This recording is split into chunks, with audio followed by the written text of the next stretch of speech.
வானத்தையும் பூமியையும் படைத்த சர்வ வல்லமையுள்ள தேவனை ஸ்தோத்தரிப்போமாக.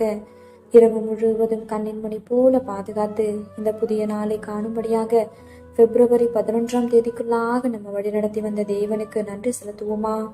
பரிசுத்தமுள்ள எங்கள் நல்ல தகப்பனே, ஸ்தோத்தரிக்கிறோம், துதிக்கிறோம் ராஜா. இந்த காலை நேரத்திலும் உம்மை நோக்கி பார்க்கக்கூடிய கிருபை கொடுத்ததற்காக நன்றி தகப்பனே.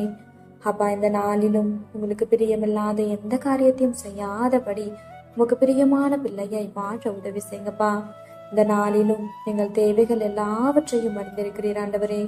அதன்படி எங்கள் தேவைகளை சந்தித்து நாங்கள் சோர்ந்து போகாதபடி உங்களுடைய வார்த்தை கொண்டு எங்களை பலப்படுத்துவீராக ஆண்டவரே. இந்த நாளிலும் நாங்கள் எந்த காரியத்திற்காகவும் பெருமை காட்டி கொள்ளாதபடி எங்களை தாழ்மையின் பாதையில வழி நடத்துங்க ஏசப்பா.